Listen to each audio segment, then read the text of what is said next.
Mga awit, ika-siyamnaput-apat hanggang ika-siyamnaput-limang kabanata. Sa mga kabanatang ito, mababasa natin ang mga awiting tungkol sa ang Diyos ang hukom ng mga masama, panalangin para sa katarungan at tulong ng Diyos, pagsamba at pasasalamat sa dakilang may lalang, pakikinig at pagsunod sa tinig ng Diyos.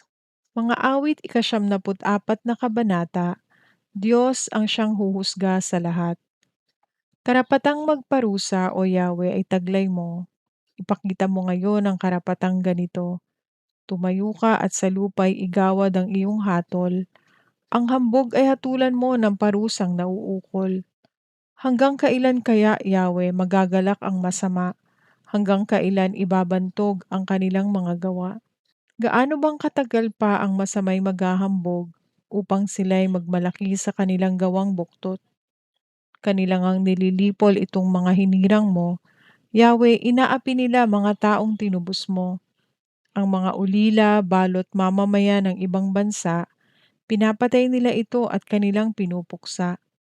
Madalas ay sinasabi, hindi kami pansin ni Yahweh, hindi kami nakikita ni pansin ng Diyos ni Jacob.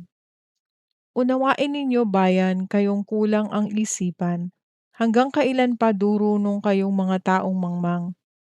Itong Diyos na lumikha nitong ating nga, akala ba ninyo'y bingi at ni hindi makakita? Sa lahat ng mga bansa, di ba siya ang hahatol? Di ba siyang guro nila pagkat siya ang marunong? Batid ni Yahweh mga plano nating baluktot, katulad lang ng hininga madaling malagot. Mapalad ang mga taong tumatanggap ng pangaral, silang sa iyo'y tumatanggap ng turo sa kautusan. Pagkat sila'y magdaranas ng kapahingahan, hanggang yaong masasamay mahulog sa kanilang hukay. Mga lingkod ni Yahweh ay hindi niya iiwanan, itong mga hirang niya ay hindi niya tatalikdan, mababalik sa matuwid ang ganap na katarungan. Diwang ito ang susundin ng tapat ang pamumuhay. Sino kayang kakampi ko sa pagbaka sa masama? Sino ngayon ang babaka sa masama nilang gawa? O Yahweh, kung ako nga ay hindi mo tinulungan, akin sanang kaluluway naroon na sa libingan. Kapag aking nagunitang ang paako'y dumudulas, dahilan sa pag-ibig mo, O Yahweh, ako'y tumatatag. Kapag ako ay ginugulo ng maraming suliranin, ang wagas na pag-ibig mo ang umaaliw sa akin. Sa iyo ba ay papanig mga hukom na masama, na ang laging kapasyahay ang hatol na hindi tama? Sama-sama silang lagit ang matuwid ang kalaban, ang hatol sa walang sala ay hatol na kamatayan. Ngunit ikaw, O Yahweh, ang sa'king nagtatanggol, ikaw na aking Diyos ang matibay na kanlungan. Sa masamang gawa nila ay Diyos ang gaganti, lilipulin niyang lahat pagkat sila'y di mabuti. Ang wawasak sa kanila ay ang Diyos na si Yahweh. Mga awit, ika-siyamnaput-limang kabanata. Awit ng pagpupuri kay Yahweh.